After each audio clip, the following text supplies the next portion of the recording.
Episode 24, Part 08, Chapter 24. Part 8, You Will Lose Something Dear. Chapter 24. As Cloud had feared, chaos almost broke loose the next morning when the rest of the companions heard about Cat's treachery. At first Cloud had been against letting the others know what the cat had done, but Eris had insisted that the others had a right to know the truth. And besides, how else was Cloud going to explain the sudden disappearance of the keystone without incriminating himself? However, Cloud's biggest problem was not admitting that Cat was a traitor, or losing the keystone. His biggest problem was Barrett, and letting him know that his daughter, Marlene, was in the hands of the Shinra. He knew how Barrett would react. When asked why they had to let Cat stay in their party, Cloud had been hesitant in his answer. He had no choice but to tell them about Marlene. He bit his lip. Sure enough, Barrett did not like hearing that news one bit. He flew instantly into a dangerous, livid rage and almost throttled Cat there and then. His nostrils flared, his muscles pumped dangerously, he yelled, he cursed, and he smashed up a good few chairs in his rage, trying to reach the treacherous Cat. It took Vincent, Sid, and Cloud to hold the big man back and stop him causing damage. They succeeded in keeping the big man in check, but not without receiving a few self-sacrificed bruises in return. All the while Cat had stood there, his face sullen, and didn't say anything. The noise had proved to be too much for Cloud. He went back upstairs to his bedroom and let himself fall back on the bed, listening to the sounds of chaos coming from below. He shut his eyes for a few minutes and stared into the darkness, trying to blot out the noise and encase himself in silence. Eventually, the noises from below began to calm down. Cloud could no longer hear Barrett's enraged voice, and it sounded like no more chairs were being broken. In his mind Cloud pictured the scene below.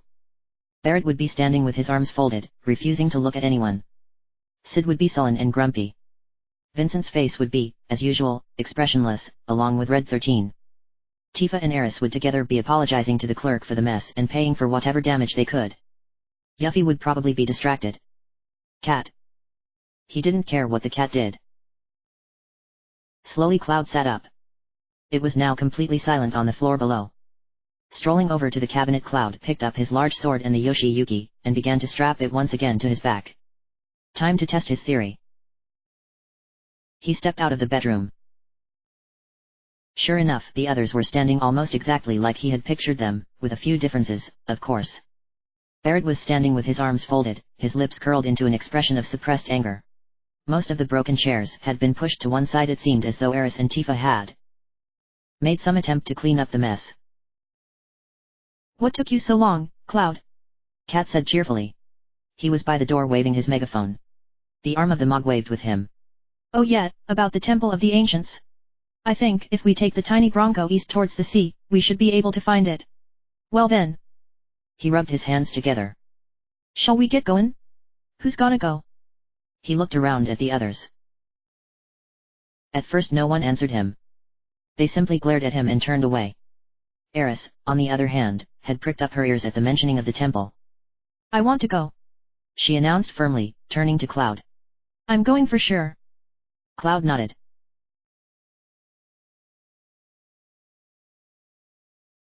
Temple of the Ancients. At long last the companions arrived at the mysterious Temple of the Ancients. It had taken them hours of long and arduous trekking to reach the temple. Sweat poured over their bodies, but did little to cool them. Every breath was a struggle, burning inside them. They collapsed onto the wet ground, gasping for breath. After parking the tiny Bronco at the edge of the shore, they began their long and arduous trek across the plains to the ancient forest that loomed in the distance. The companions had all been in high spirits when they first set off in search of the temple. The air was warm but not too hot, and the fact that there were no clouds in the sky showed it to be another promising day for their journey. There had been a light rain the night before, for the grass was soft and damp beneath their feet, and Red 13 reveled in the sweet sense of dew dripping off the leaves. It was tantalizing, he had said, urging him to frolic through the grass. Although he resisted that temptation, his tail, with its own mind and will, flicked through the tall stalks playfully. The mood quickly disintegrated. The plains on which they walked seemed to last forever, and the forest never seemed to get any closer. It was almost as though the forest was deliberately keeping its distance from them, watching them from a safe distance. Cloud had laughed at this idea, although it was a half-hearted and somewhat cautious laugh. The temperature had begun to rise as well. As the sun rose higher into the sky, so did the temperature, rising to almost unbearable temperatures. Red 13's tail stopped its playful game, and his ears began to sag. There was no water apart from what they had brought with them, and even that was beginning to turn warm. The forest offered no home comforts either. When they finally caught up to the forest, or it finally allowed them in, they couldn't quite be sure. They had hoped that the shade would cool the heat. In reality it only increased, rising to even more unbearable levels. The air became damp and thick with moisture that burned the backs of their throats, caused them to sweat and gasp for breath. Their steps slowed to merely fairy-size steps. Red 13 could barely stand. He was almost crawling across the ground. Sid nearly turned around to head back. Cloud was almost in agreement with him, apart from a nagging voice in the back of his mind telling him that he was close. It was at that moment that the temple came into view. It was definitely the temple of the ancients. There was no doubt about it. Not in Eris's mind, at least. She looked up through the tops of the dripping, vine-covered trees and the damp, searing heat and saw the top of the temple emerge through the hazy mist. Barrett thought she had been seeing things until he looked up and saw it as well. The others followed and they knew they had found the temple at last. It was not easy to reach the temple. A deep and rocky pit surrounded it. They could not see the bottom, for it was filled with a thick mist that was impossible to see through, even for Red 13's keen eyes. Yuffie tried dropping a stone through the mist to see how far it went. They never heard it land. The only way across the pit was over a rickety old bridge leading to the temple gate.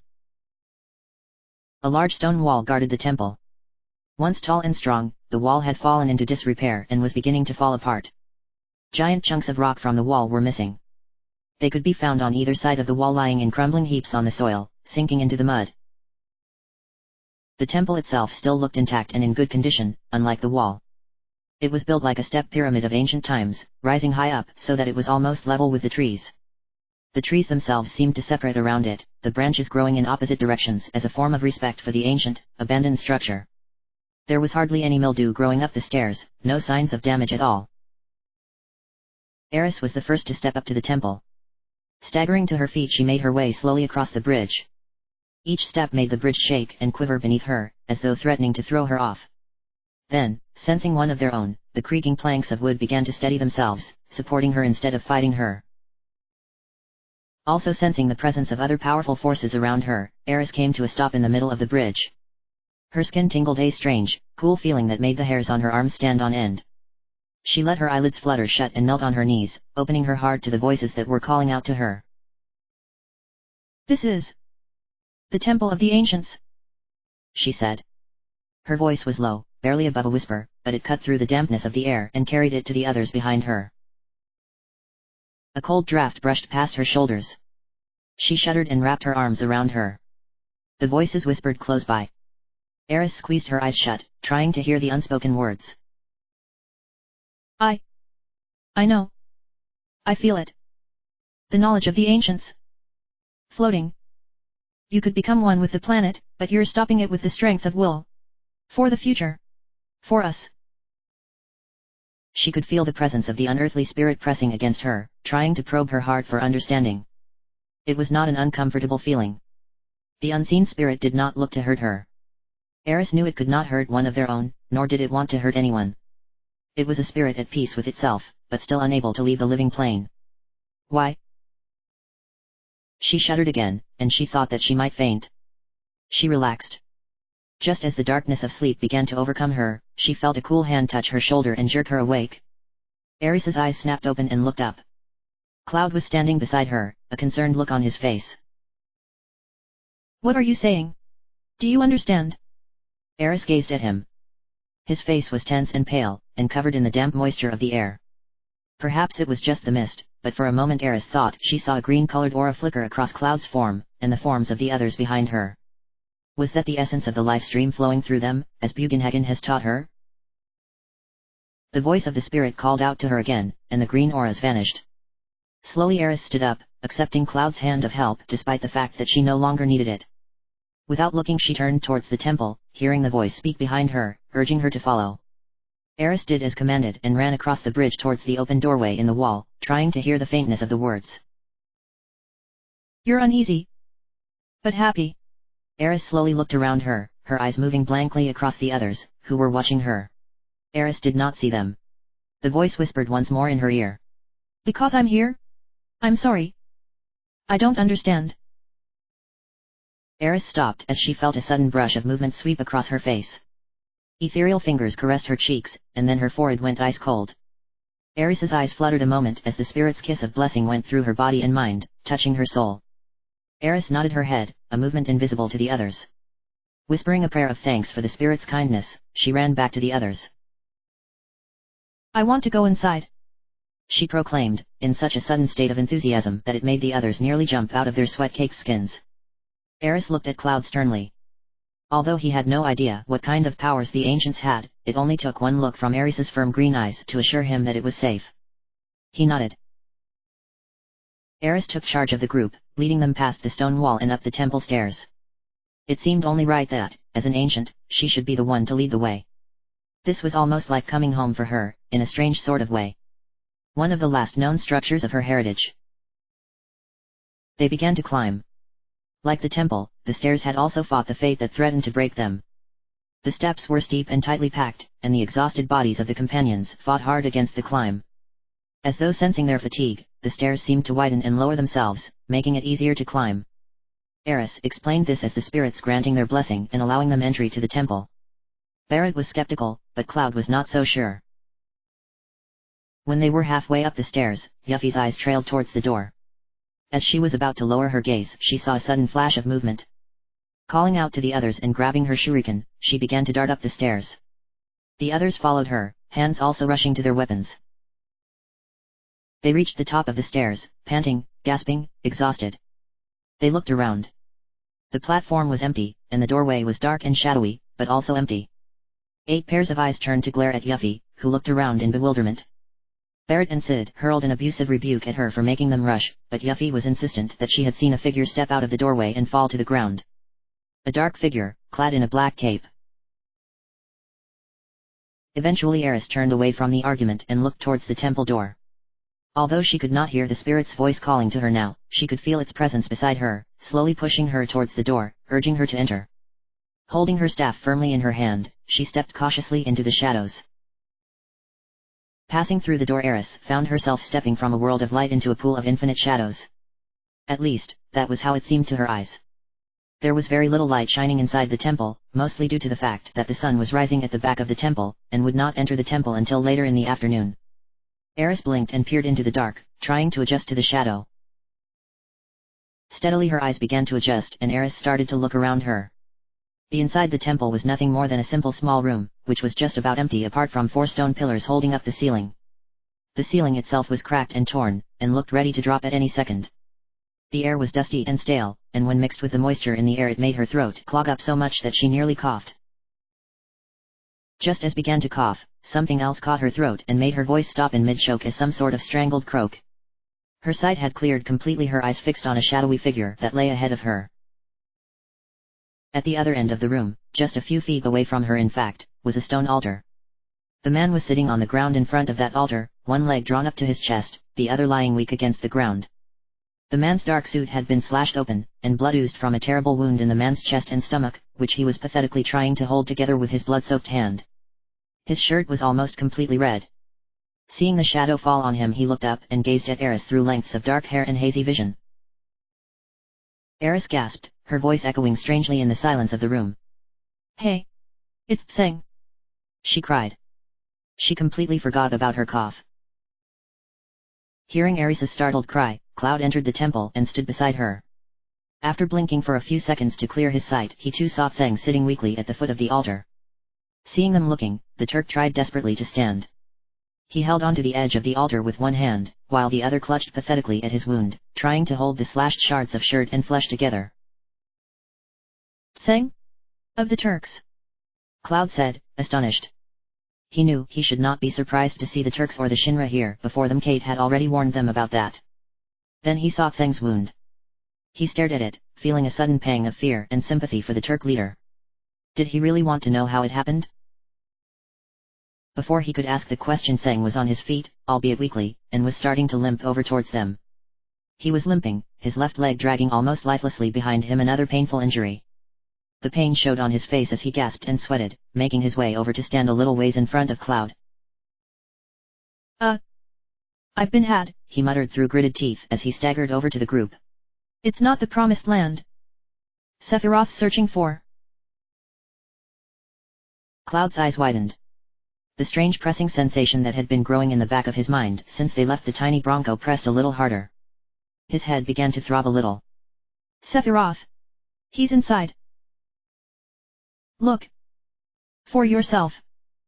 Tseng mumbled, waving his free hand towards the altar behind him.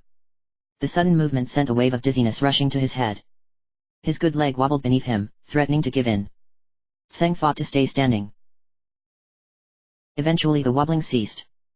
Tseng steadied himself. The effort cost him deeply, as more drips of precious lifeblood slid down his hand. Tseng looked down at his wound with a saddened smile.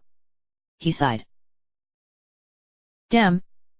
He said softly, never taking his eyes off his blood-stained shirt. Letting Eris go was the start of my bad luck. He tried to straighten himself, but the pain caused him to gasp. He bit his lip hard, causing that to bleed, too.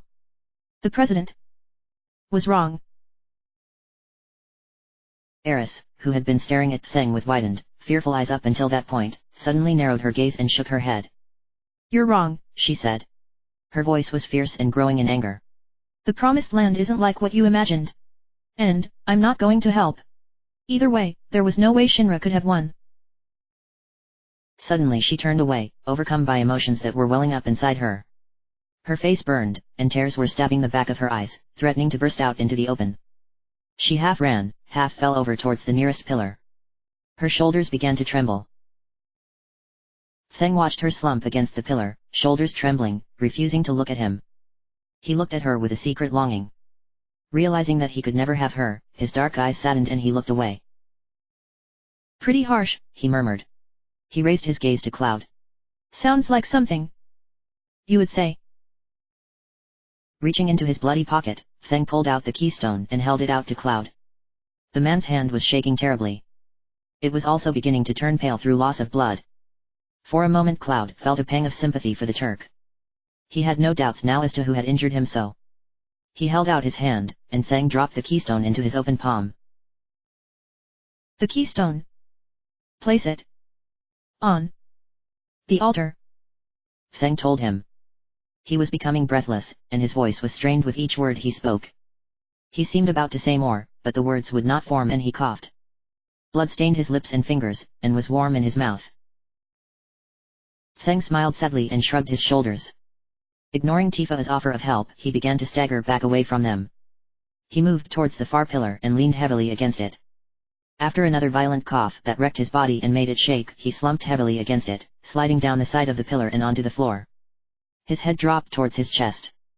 He coughed again, and more blood stained his lips.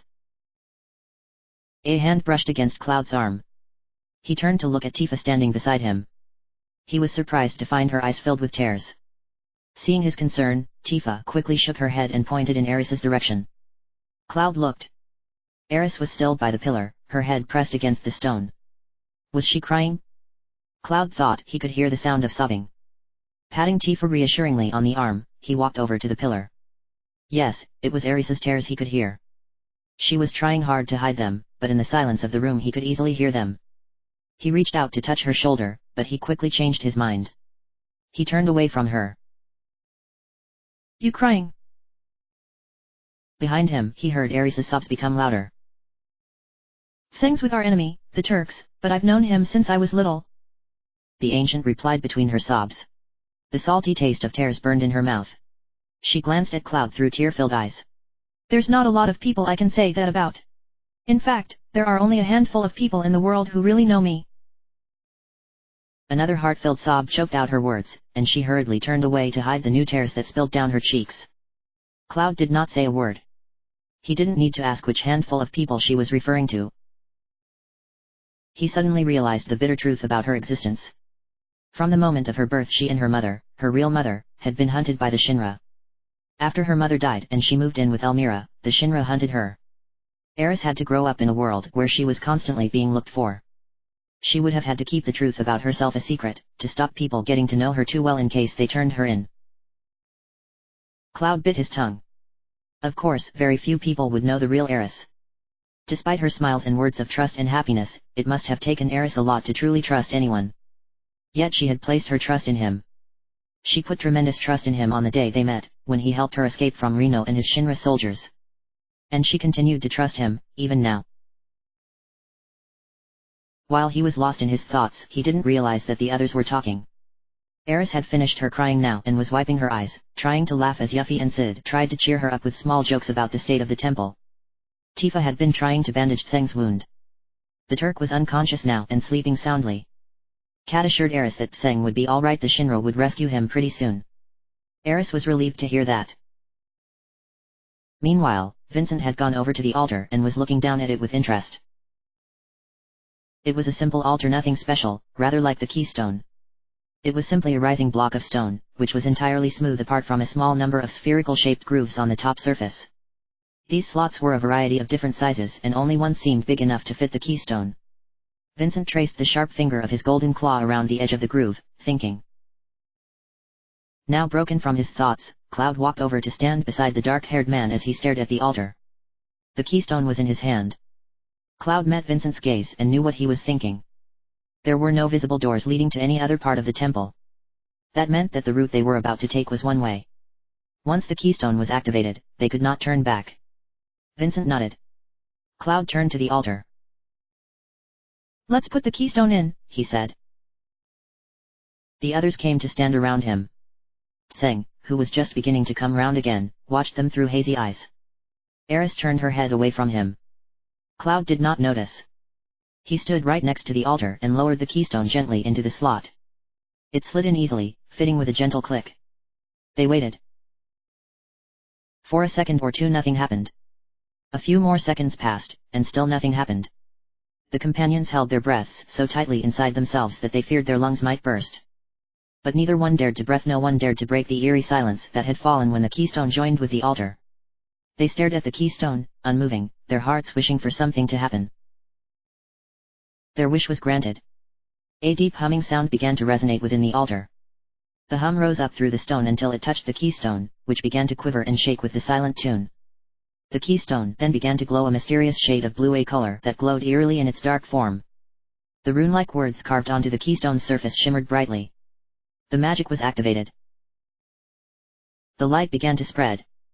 The light seeped like water from the keystone and into the stone slot that held it, and from there it began to spread to the other empty slots. The keystone was a dam releasing the pent-up water so that it may soak the dried-up riverbanks. Each slot was filled with that eerie light, which shimmered like water reflecting the light of the blue moon. Cloud stepped back away from the altar to join the others. They had forgotten about their need for air, now their breath caught by the sights emanating from the altar. They did not see the ground begin to bubble and swell beneath their feet. They did not see the way it changed shape and form, transforming from solid rock to an almost semi-transparent slush of rock and sand. They did not notice until it was too late. At the last second, when Tifa looked down and saw her feet sinking into the sand, she cried out for Cloud to help her. He could not reach her, the sand was already pulling him in and dragging him under. He was already up to his waist, and sinking fast. Struggling just made it worse. The more they struggled, the faster they sank. Barrett was already up to his neck, and with one more fierce struggle he slipped beneath the sandy surface and vanished from sight. Red 13 quickly followed, the last sight of him being his fiery tail as it was sucked beneath the surface of the sandy ground. Tseng watched as the group was sucked beneath the sand. He was not worried to see them go under.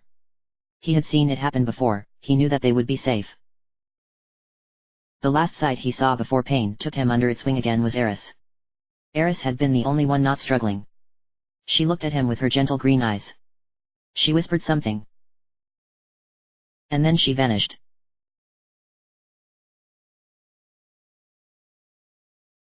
End of chapter. Episode 25, Part 08, Chapter 25. Chapter 25. Words. Feelings. So many of them here. Eris stared around the inside of the temple. Her green eyes were open wide, looking around at the temple's interior and absorbing every single minute detail of her surroundings. Her mind was alert and active, processing everything as it came into her vision. She saw every rock that lined the walls, every stone that lay silently across the path, every clump of weeds that protruded from gaps in the wall. She didn't just want to see what was around her. She wanted to feel it all, too. Deep within her veins her ancient's blood was bubbling and boiling away, pulsing with an energy Eris had never experienced before in 22 years of life. Everything she thought she knew about the ancients was nothing more than a mere fragment compared to the vast knowledge that floated around this temple. That knowledge blew past her face like a cool wind, teasing her, taunting her, urging her to follow. Eris's fingers twitched in excitement. How she longed to find that knowledge. Barely aware of the presence of the others behind her, she ran to the edge of the path. The path upon which she stood was an odd one, in that it seemed to randomly start in mid-air. The path joined with another short path further down, and was supported by a single stone pillar. It was one of many similar paths, which wound and turned endlessly through tunnels and under sets of stairs to create one very large, very vast maze. To look at it made the mind dizzy, and it wasn't long before the others, standing disorderly at the start of the path, were lost in a state of confusion. Damn! Barrett cursed loudly, aware of the fact that his loud voice boomed through the quiet walls of the temple. His loud voice echoed back to him and compelled him to whisper, further proving the vastness of the temple. So this is the temple of the ancients? Oh man, you gotta be kiddin'. This is making me dizzy. Sid was not faring any better. Already in a foul mood after the long trek, the shock of being sucked into the ground and then waking to stand in this impressive but daunting temple did nothing to repress his violent tongue. Shit! Shit! Shit! He cussed. What the hell's with this place? Standing to one side, Cloud was inclined to agree with him. The sheer size of the temple's interior was overwhelming. It was so unreal. From outside the temple had seemed quite large, but that was nothing compared to where they were standing now. His head buzzed slightly, giving him the impression that they were somehow underneath the ground, deep in the bowels of the temple. Flashes of the moments outside the temple burned in his mind. The ground of the temple had turned to jelly beneath him, trying to pull him under its surface. The ground closed in above his head. He could not breathe. He could not see. He had been filled with an upsurge of terror he could not control. Then warm hands seemed to caress his soul, calming him. When he awoke, he had found himself with the others in this place. He glanced around at the others. To his left Yuffie and Kat were both staring, wide-eyed, at the many paths surrounding them. The familiar glint in Yuffie's eyes revealed what she was thinking, and Cloud bet it had something to do with materia. Cloud could not hide the angry snarl in his throat when he looked at Kat, still unwilling to trust the robotic cat. Near them stood Red 13 and Tifa. Red 13 was sniffing the air, his yellow eyes glazed over in remembrance of his beloved Cosmo Canyon. Yes. The temple did hold a scent similar to the mountain village. Tifa, standing beside him, had a worried look on her face. Although she was not an ancient by birth, she got the feeling that there were many things going on around her that she couldn't see. She wondered if the spirits living in the temple would welcome them. Did they know their intent? Vincent stood alone at the start of the path, looking round in careful thought. He looked down over the edge of the path, and then looked up to the ceiling above. It was solid. Nodding to confirm his suspicions, he turned back to face Cloud, his face grave. No exits, he said. We can't turn back. Cloud groaned and tugged on his hair. He had been afraid of that. No exits meant that they could not escape the temple if they were in trouble. If someone got hurt, they could not go back and get help. They were on their own. Cloud. Cloud turned his gaze forward. Eris was still standing alone at the opposite end of the path, her face filled with anxious and excitement mixed together. I know it's going to be tough, but don't give up. We can do it. Cloud walked towards her. Looking into her beautifully clear eyes, Cloud felt inclined to believe her. They had, after all, been granted access to the temple. The temple itself had allowed them to enter. But that didn't mean that they could just go around and do whatever they wanted. The temple would watch them, watch every step they take, every move they make, waiting for them to make just one false move. Cloud let his gaze slowly sweep the maze around him. There were so many long, winding paths and rising stairs, all of them leading in different directions. Looking at them for too long made him feel dizzy, but he forced himself to look. He had no doubt that there were hidden traps and dangers lying at every corner, waiting to crush them where they stood if they did even one thing wrong. It was unnerving. It almost felt like they were being watched. Suddenly he stopped, and his eyes narrowed. His gaze fixed on a small path of stone ahead, standing lower than the path they were on. Standing in the middle of that clearing was a short and lonely figure, silent and still. Despite being so close, the figure seemed to blur in Cloud's vision, making it hard for him to see it clearly. Cloud motioned for Eris to come forward, his right hand inching towards the handle of his sword. Eris came and stood beside him, and looked out at the figure below. Like Cloud, she also could not see the person clearly, but she could make out enough from its shimmering form to discern that it was definitely a human form and not a monster. Through its wavering, rippling image she could see that it was dressed in long blue robes that flowed around its ankles, and that it had a thick, long white beard that almost touched the ground.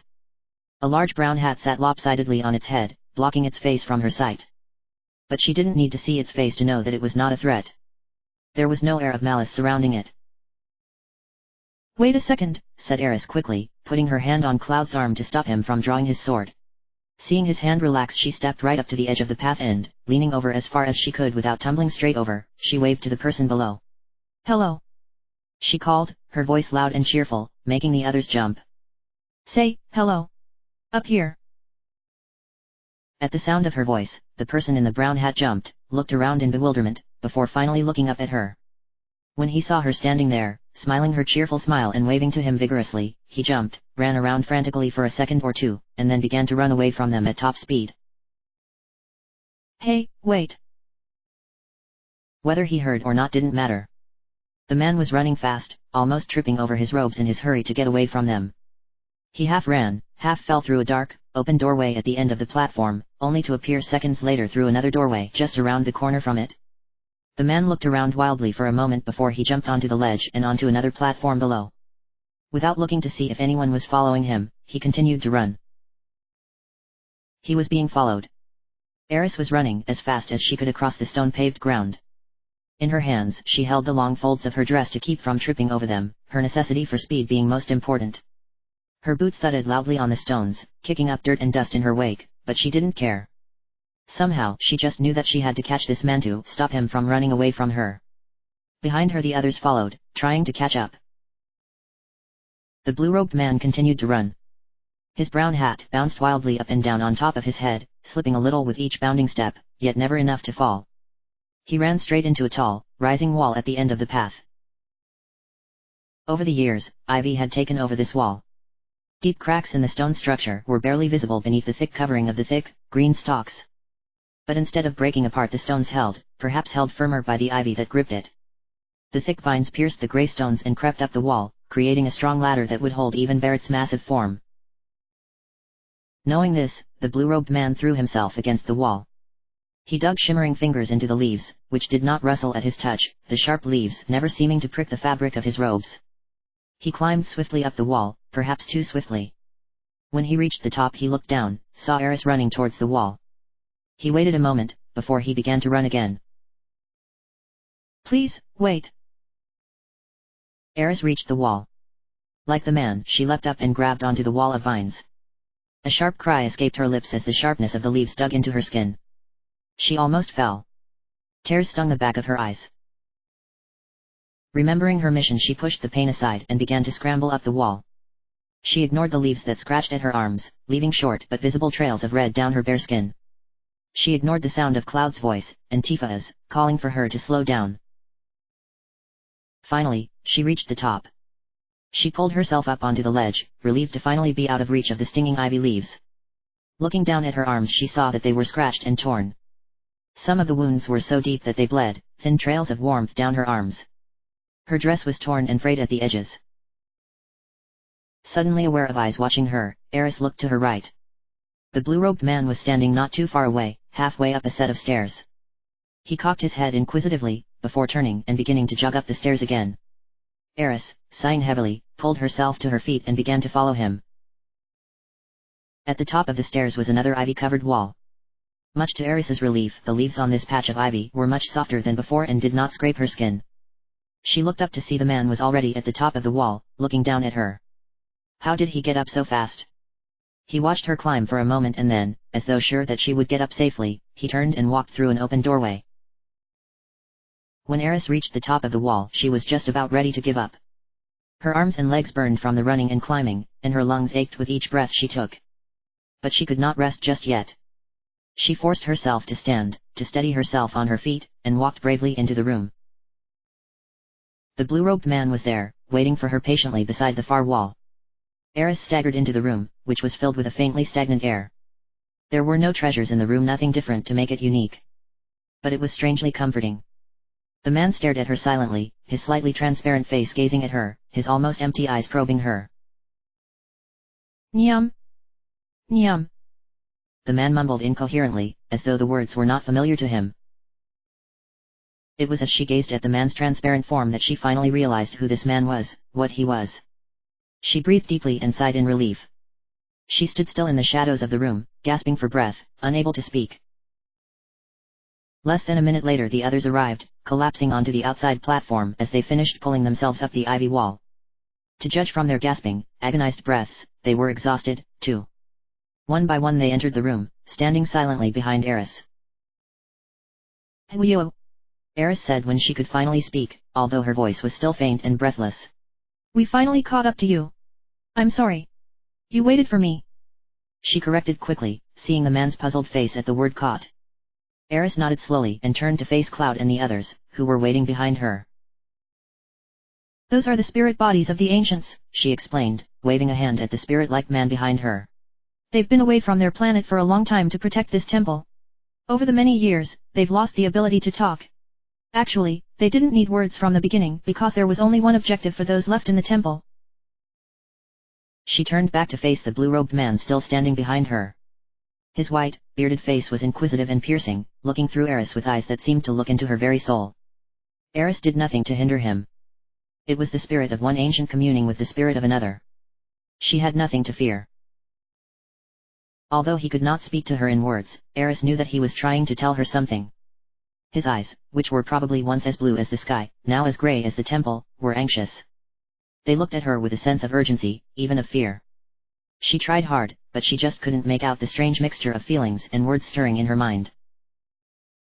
"Please, talk to me," she said desperately, taking a step towards the spirit. She tried to listen, but the words were too garbled. "No good, I don't understand the rest. Are you afraid? Is it because Sephiroth is in the temple? Or something else?" Eventually she gave up, and the companions left the spirit to his wanderings. They paused for a few minutes on the stone platform outside, and looked around at the vast maze before them. The maze was very large and very deep, with so many rising and falling staircases leading to doorways and dead ends. Staircases ended abruptly in mid-air. Paths were blocked by a sudden wall that seemed to materialize out of nowhere. Sharp turns wound round and round.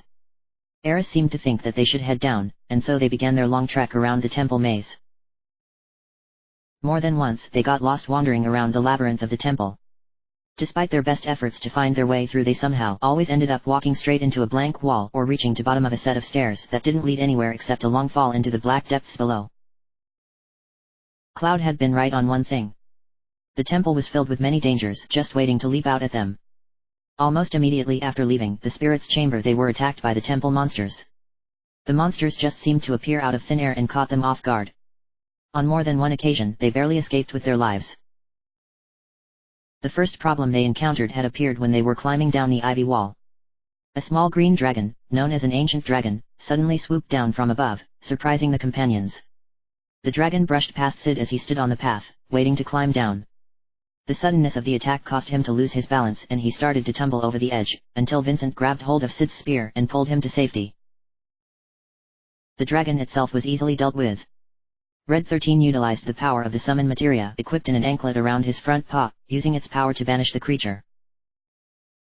The resulting surge of power caused the platform to crack and swell, as though some great force was pushing up beneath it. The neatly lodged stones began to rise, swelling up. When it could take no more they split apart, cracking open with a resounding boom. The figure of Titan then rose from the gap.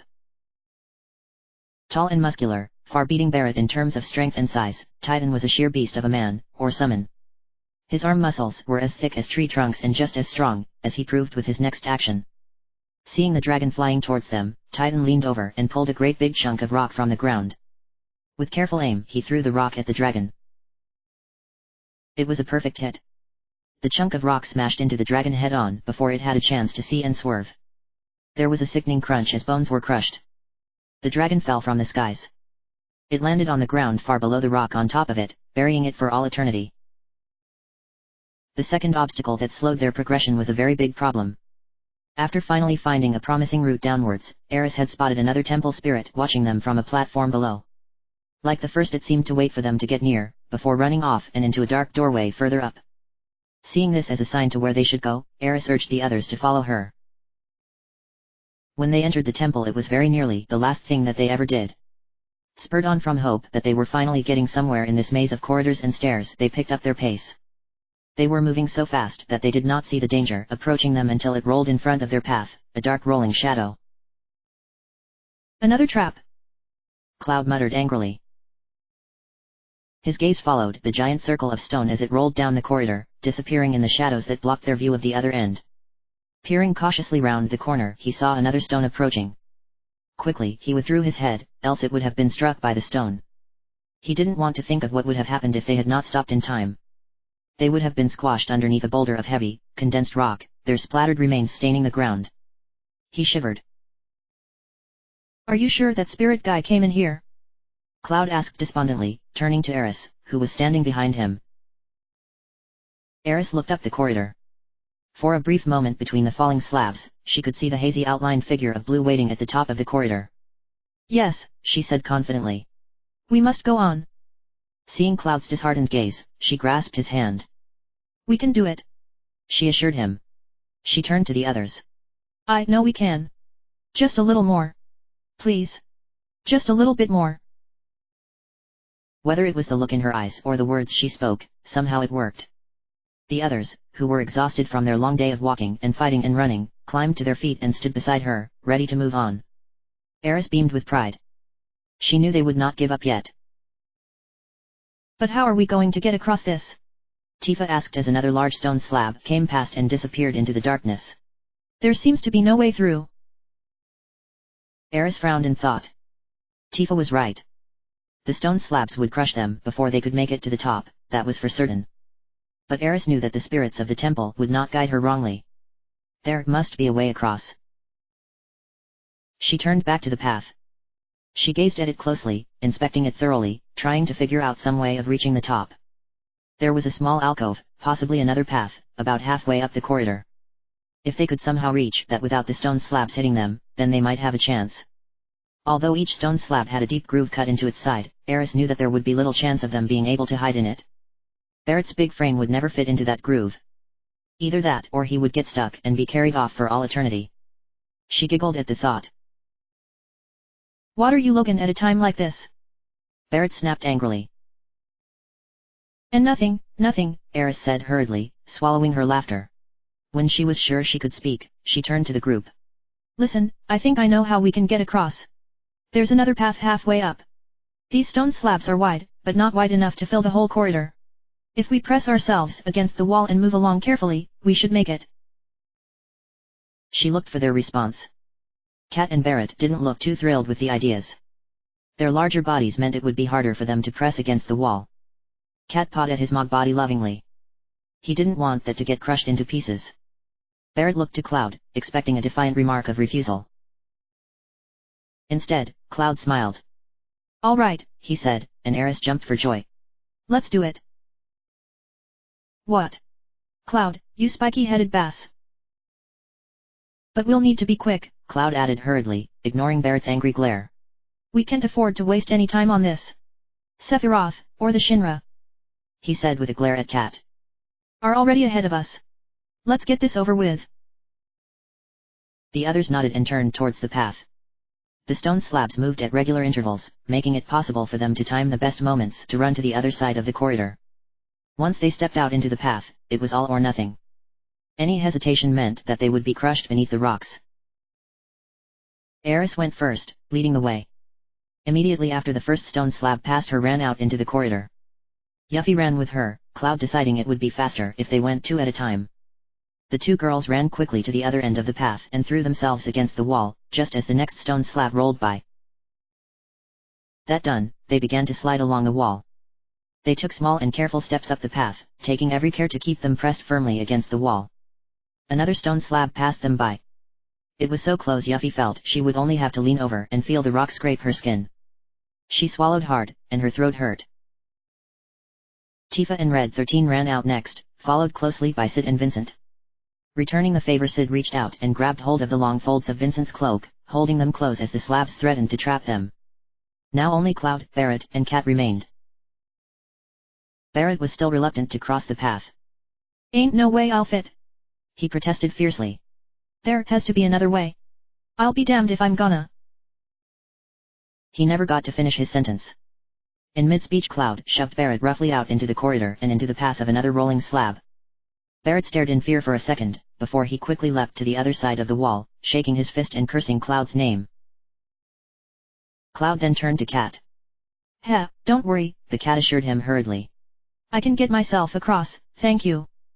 And so he did, running out into the corridor and hopping over to the other side before one of the slabs could strike him down. When he reached the other side, he heard Barrett's disappointed moan, and vaguely heard him say something about wishing the cat was crushed. Cloud smiled, and then he ran out into the corridor. Aris's plan seemed to be working. By the time Cloud reached the halfway point, another path, as Aris had said, with a strange shimmering pool at the far end, Aris and Yuffie were already beginning the second ascent. Their bodies pressed against the wall, they moved as quickly as possible. This time Barrett and Cat needed no prompting to step out onto the path. By this point both of them had fallen silent. Barrett was sullen, rubbing a painful scratch on his stomach where a rolling slab had rolled a little too close for comfort. One by one they reached the top. Aris reached it first, running out away from the wall and dashing to the open path at the other end before a new slab could appear from the magic walls. Yuffie darted straight after her, falling to the floor in her relief that it was finally over. When Cloud reached the top, the slabs suddenly stopped rolling. Everyone turned to stare at the wall from which they had appeared, angry that the slabs had waited until that moment to finally stop. Barrett in particular was extremely annoyed, and punched the wall with such ferocity that he made it crack. Aris, however, was not perturbed. Deep down, she had expected that the slabs would stop once they reached the top. It was a trial, nothing more. "Phew, we did it," she said cheerfully. Cloud looked around at the others. "Everyone all right? That sure took a lot out of us." One by one the others nodded. Half of them were on the floor, not from exhaustion, but from sheer relief that they had made it through the trial. The tension had been so much that many of them had stopped breathing as they went through it, and were now making up for it in vigorous gasps for breath. Aris looked at them all, smiling happily. Suddenly that smile disappeared as she felt a sudden, painful pang in the depths of her soul. Her ancient's blood stirred as she heard faint spiritual cries coming from behind her. Slowly Aris turned and saw the path halfway down the corridor, where they had stopped briefly before moving on.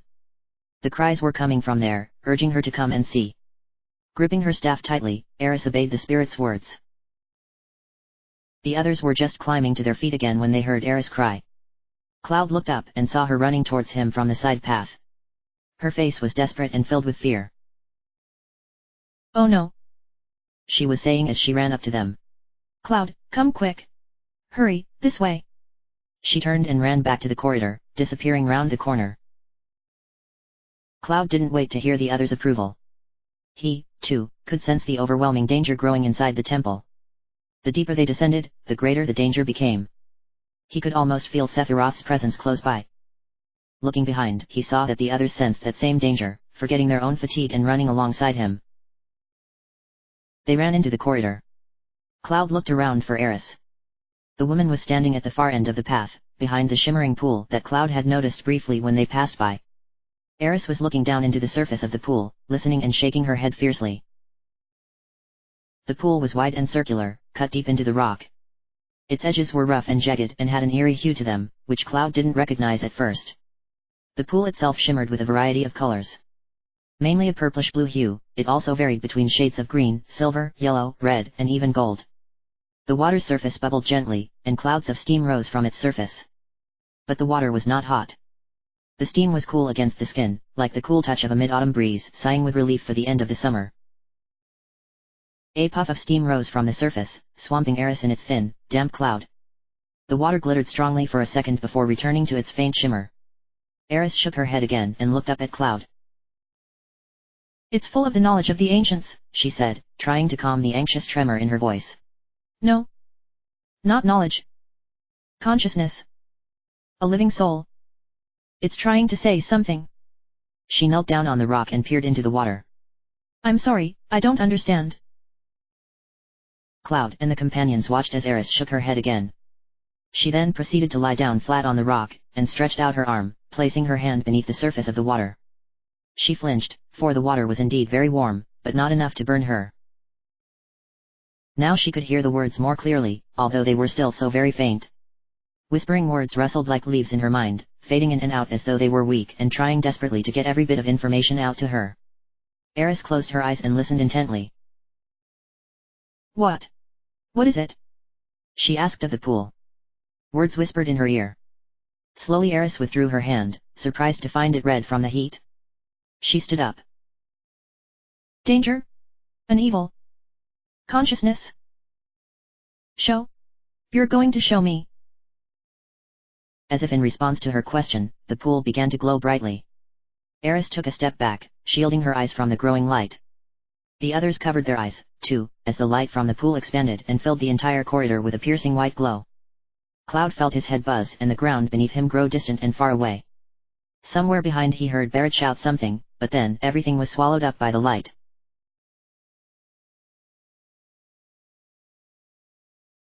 End of chapter. Episode 26, Part 08, Chapter 26. Chapter 26. The light was blinding.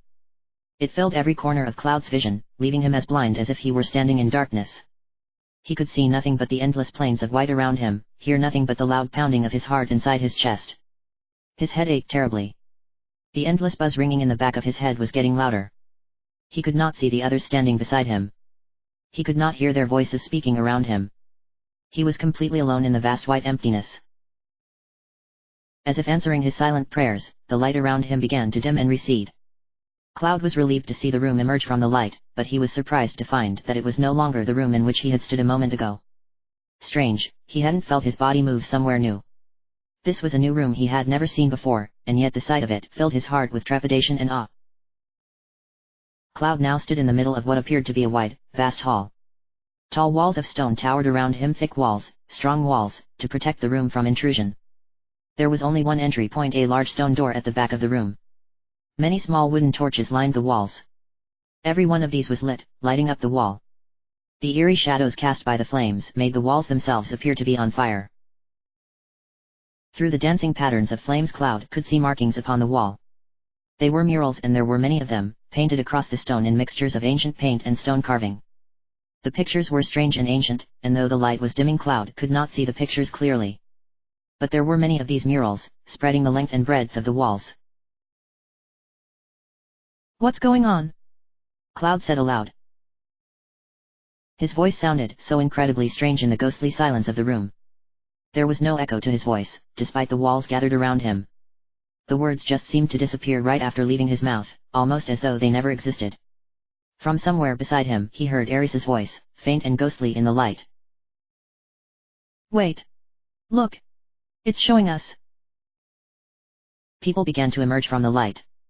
There were two figures, dressed in dark blue suits and white shirts, standing in front of the murals, looking up at them. One was a tall man, with long black hair that hung around his shoulders. The other was a woman, shorter than the man, with short blonde hair and an anxious but eager expression. Cloud gasped in recognition. Tseng and Elena of the Turks. Before Cloud could say anything, Elena suddenly turned and ran over to Tseng. Tseng, what's this? She asked, waving her hand towards the murals. Can we find the promised land with this? Beside her, Tseng looked up at the murals. His eyes scanned the paintings, trying to make sense of them. He curled his lip and rubbed at his chin thoughtfully. I wonder, he said, more to himself than to Elena. Shaking his head briefly, he glanced at Elena. Anyway, we have to report to the president. Elena nodded her head. Her gaze turned towards the murals. The main painting towered over her and Tseng. It was quite obviously the main painting. It was both the largest and the most terrifying of them all. She shuddered. She didn't like this temple. Not one bit. It gave her a creepy feeling right through her body from the top of her head to the tips of her toes. She didn't want to leave Tseng alone in this horrible place, but orders were orders and she had to obey. Giving Tseng a quick bow, Elena ran past him towards the open door. Before she even reached halfway, she faltered and came to a stop. She clenched her fist tightly, almost drawing blood. She turned back to Tseng, suddenly uneasy. Be careful, Tseng, she said suddenly. She bit her lip hard, and this time she did draw blood. Its sweet taste filled her mouth. She cursed herself, unable to say what she really wanted to say. Yeah? Tseng replied absently, still focused on examining the murals in front of him. Elena was about to turn away and run towards the door, when Tseng suddenly took his gaze away from the murals and turned to face her. Hey, Elena, he said. How about dinner after this job's over? Unable to believe what she had just heard, Elena almost choked and fainted right there and then. Tseng wanted to have dinner with her. Her heart leaped into her throat, her stomach leaping about like butterflies. It was only her training as a Turk that allowed her to quickly regain her composure and stop her from embarrassing herself. Even so, she couldn't stop a faint tremor of happiness creeping into her voice. Thank you very much, she said, her face flushing to a deep crimson. Her head felt dizzy and light as she gave another quick bow to her superior. If I may be excused.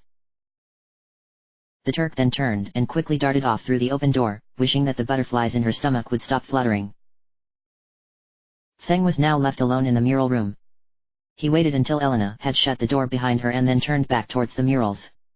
He craned his neck back, looking up once more at the main mural that dominated most of the final wall.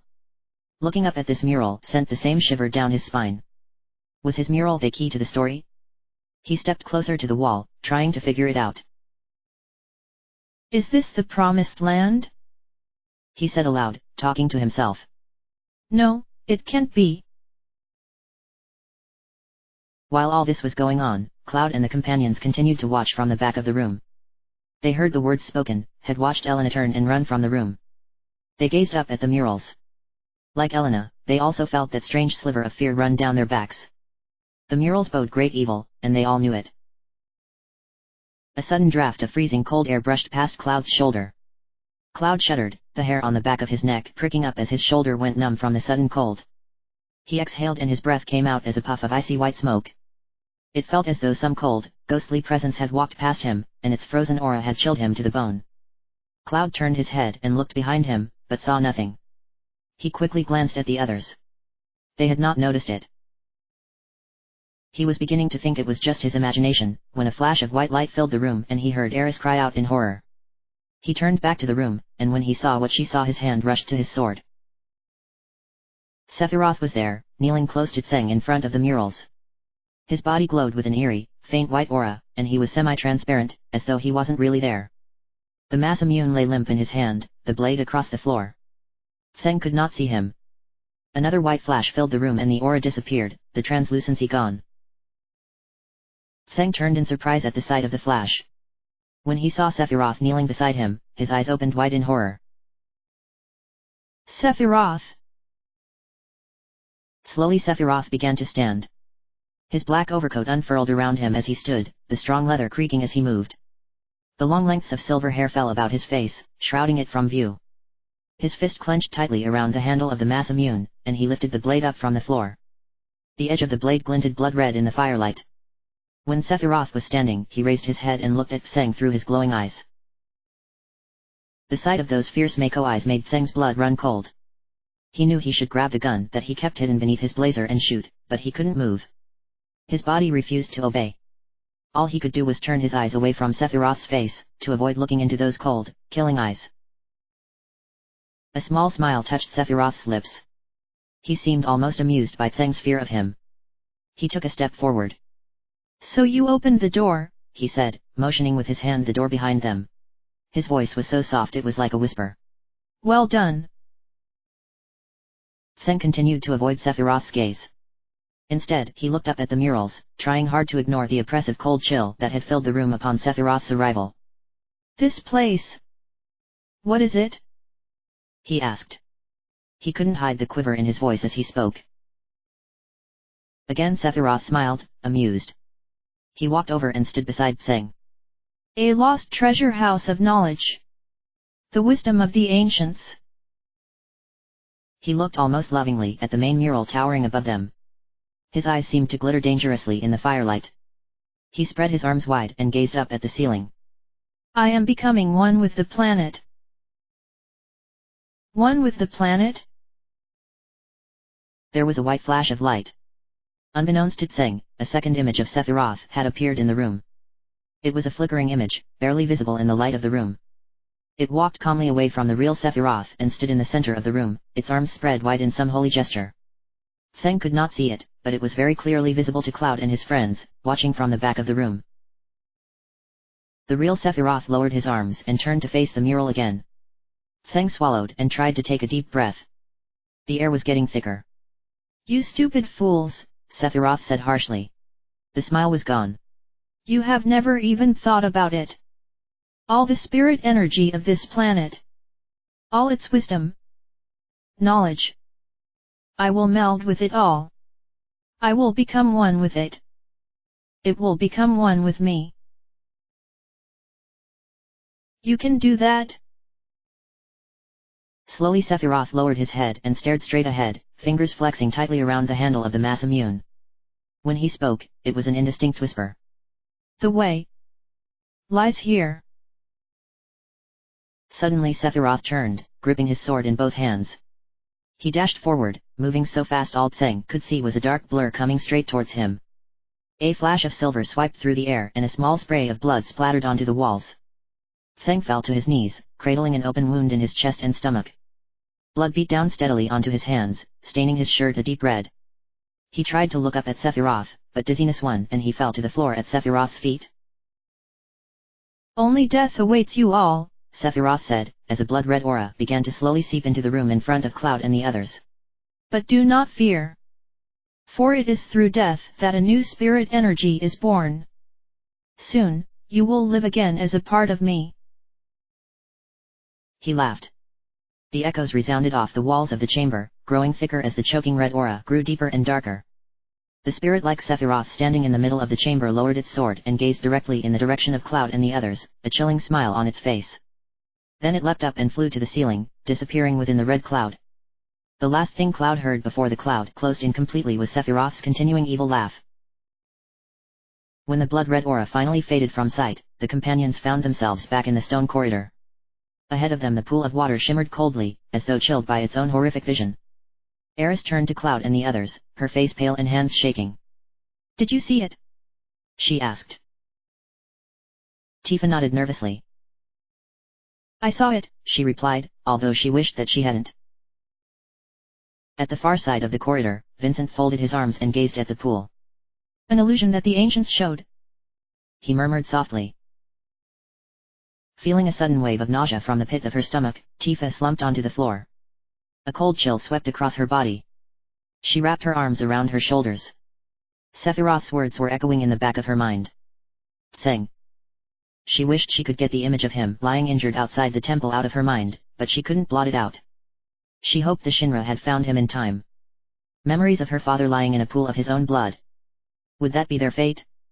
Would they all? Tifa squeezed her eyes shut. She opened them again as she felt a small nuzzling at the back of her arm. Turning, she saw Red 13 standing behind her, his furry head pressed against her arm. The hound looked up at her encouragingly, although Tifa could see the fear even in his calm and collected gaze. Forcing a brave smile on her face, Tifa patted the hound's shoulder, assuring him that she was okay. Red 13 stared at her intently for a few seconds more before settling back on his haunches and nodding silently. He didn't truly believe that she was all right, but he knew she would never admit to fear. Where is this room with the pictures on the walls? Cloud was asking Eris as Tifa climbed back onto her feet. No one had noticed her fall and shake apart from Red 13. If the others had seen it, they certainly didn't mention it. Almost there, replied Eris. Cloud looked down at the floor, frowning thoughtfully. The others stood patiently, awaiting his decision. Sephiroth is here, right? He asked. Eris nodded. Cloud looked down a moment longer, before he raised his gaze and looked at Eris. No matter what he thinks, it's going to end here. I'm taking him out. You mean we are, right? Said Barrett, lifting his gun arm high. A loud echoing click revealed that he had loaded the chamber with bullets. Don't forget about us, agreed Red 13. Around him the others all nodded and commented in complete agreement with Barrett and the hound. Even Tifa managed to nod, although her face was still pale and her hands were still trembling. But the same determination showed in her face. She wasn't about to let a little moment of self-doubt and fear stop her from continuing with Cloud and the others. Cloud looked around at the group and smiled. They were a motley group, but they were certainly a spirited one. Although Vincent did not smile as the others did, Cloud knew that inside the mysterious man felt the same determination that the others shared. Even as Cloud watched, Vincent drew his gun from its holster and began loading new bullets, picked up from the weapon shop on the coast, into the chamber. When full, Vincent twirled the gun loosely and slipped it back into the holster. With everything settled, the companions headed off. Eris took charge as she led them back up the corridor. No one was at all surprised to find the ancient spirit they had been chasing waiting at the top. It seemed as though their very purpose was to guide the group through the maze. The spirit smiled as Eris approached. Its floating body moved bobbed up and down anxiously and it pointed to the right corridor. Eris looked. The shadows enveloping the corridor began to clear. An open doorway was revealed from within the shadows where it had been hidden before. That was where they had to go next. Eris took the spirit's cold, ghostly hands in her own, thanking him for his help. She was about to walk away, but the spirit gripped her hand tighter and wouldn't let go. He began to mumble incoherently, his ghostly lips trying to form words he had long since forgotten. Eris tried hard to listen, but it was no use. It was like trying to understand a small child saying its first words. There were numbers. And words. But they were so messed up. Eris really wished she could understand. Nyum. Nyum. 6. Was all Eris could make out of the inane babble. The spirit released her. Eris bowed in thanks and then hurried after the others, who were waiting for her by the door. Even beside the door the shadows were thick and heavy, and they could not see what lay beyond it. But that did not worry anyone. They were in high spirits now.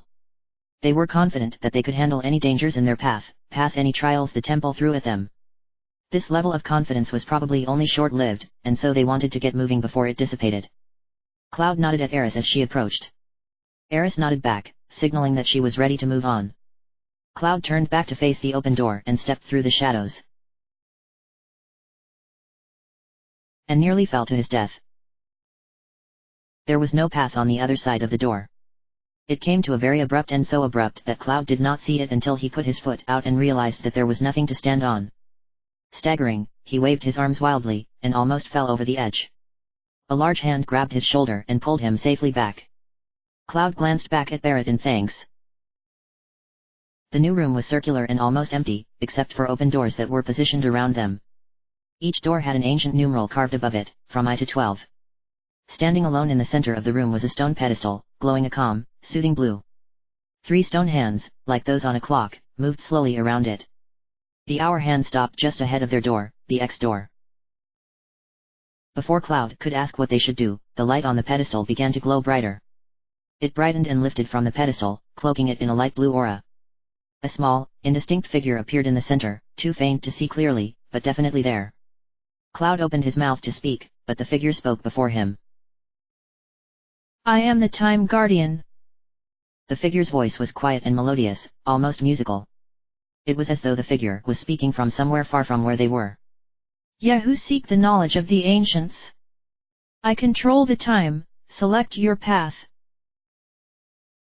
Cloud turned to the others. The other companions looked anxiously at one another and shrugged, not knowing what to answer.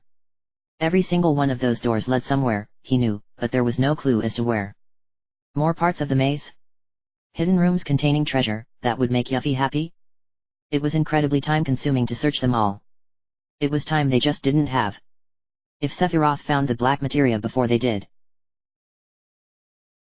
Then, Eris stepped forward and faced the Time Guardian. We choose the time 10:30, she said, loudly and clearly for the Time Guardian to hear. Almost instantaneously the hands began to move. A loud, ear-piercing grating sound echoed through the chamber as the minute hand shook free of its still prison and began to tick slowly around the clock. Each time it moved the pedestal shuddered, sending tiny pieces of rock and dust falling into the black abyss beneath it. The hand moved nearly a full half hour, before stopping in front of the door marked VI6. It is time. You may proceed, said the Time Guardian. Eris bowed slightly in thanks. The Time Guardian began to fade as the light seeped from the pedestal and dispersed into the shadows. When the Time Guardian was gone, all was dark once again. The path ahead was clear.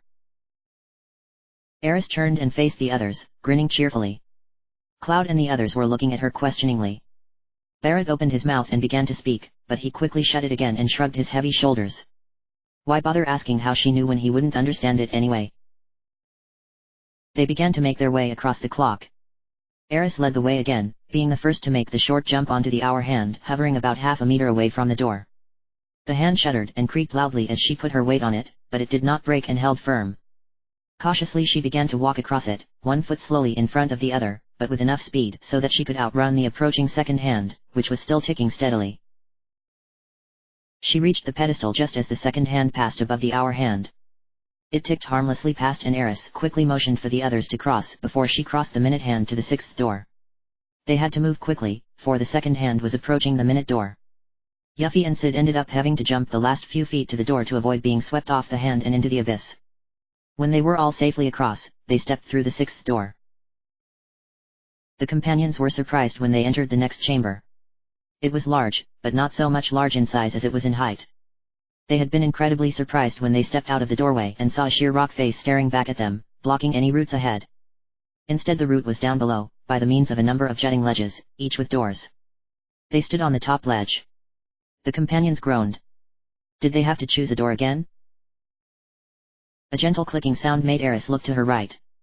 There was a very large stone door directly in the center of the top ledge and in front of it was an ancient spirit, locking the door with an old steel key. Eris tugged on Cloud's shirt and he looked. As if realizing it was being watched, the spirit looked up and saw the 9 companions staring at it.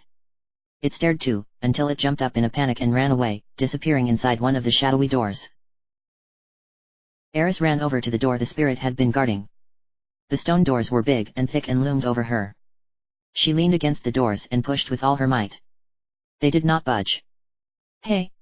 It's locked! She moaned. The spirit had locked the door. She turned to the others. No good. We'll have to catch it. The others wailed in dismay. Cloud called everyone together.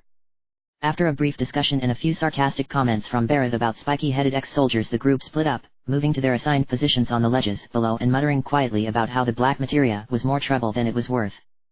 When the others were out of earshot, Eris turned to Cloud. You must be tired, she said to him. Cloud took a deep breath and sighed. Yeah, he admitted, smiling softly. Unknowingly, he put his hand to his head and rubbed his temples. The headache was returning. I want to go home. Eris covered her mouth and giggled. Yeah. But it'll all be over soon. Just hang in there. Someday we'll look back at these hard times and laugh. Cloud looked at her cheerful, smiling face and couldn't help but smile too. He was about to say that he hoped they could all laugh together someday. Perhaps someday they would all meet up again in Tifa's bar, the seventh heaven, and talk and laugh about their long journey together. The rises. And the falls. And Barrett's sarcastic comments. Heck, he wouldn't even mind Cat being there right then. He was about to tell Eris all this, but right then there was a loud cry from below. The spirit had come out of its hiding place, thinking that the scary-looking intruders had gone. It had come out of one of the shadowy doors and came face to face with a tall, menacing-looking figure with long dark hair and a flowing red cape. But before Vincent could grab the spirit, it turned tail and fled back into the shadows. It emerged again just seconds later, right in front of Yuffie, who yelled loudly as she dived to grab the spirit. The next few minutes looked like something out of a circus. The spirit dodged and dived, disappearing into the shadowy catacombs of the doors and reappearing just seconds later through another door. The 9 companions worked hard to catch the spirit, but he was incredibly fast and managed to avoid all their lunges. Sid became incredibly confused when he tried to run through one of the doors and ended up stepping straight back onto the ledge, although it was a different ledge from the one he had started on.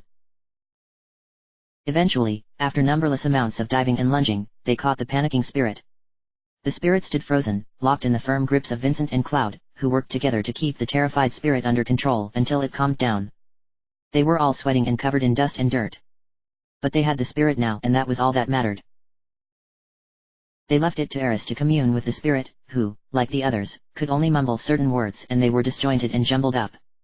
Somehow she got the spirit to understand that they weren't here to wreck the temple.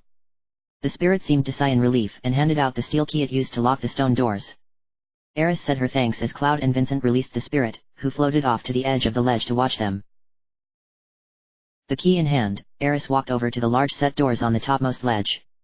She slid the key into the tiny lock on the front and turned it round. A loud, resonating click could be heard. The companions then worked together to push the large doors open. An eerie draft blew through the doors as they opened, but no one noticed. Then, when the doors were opened enough for people to slip through, they entered the next chamber. Once inside, Eris looked around. This is the room with the murals. Cloud growled in his throat as he looked around the room. Where are you? Sephiroth.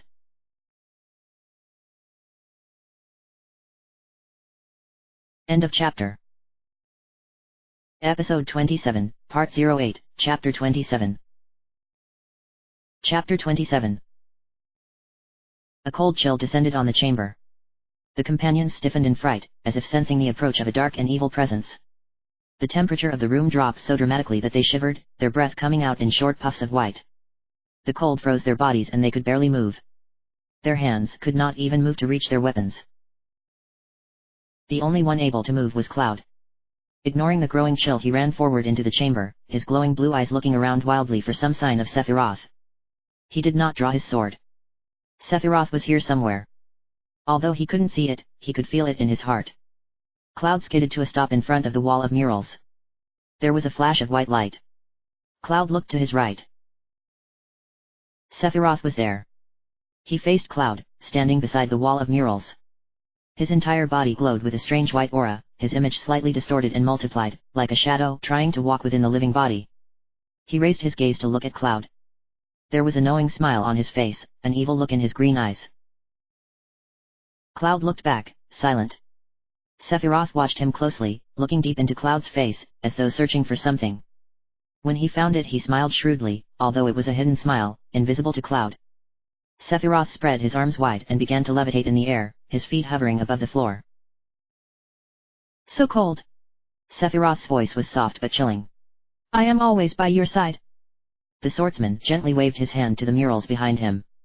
His long leather cloak creaked as he moved. Come. Another flash of white light burst through the chamber, forcing Cloud to shield his eyes. When the light faded, Sephiroth had gone. But Cloud knew that Sephiroth would not go far. Without looking back at the others, he ran forward, following the direction that Sephiroth had pointed him. He headed deeper into the mural chamber. Tifa was about to run forward after Cloud when a hand grabbed her arm. She stopped and turned back to face Eris.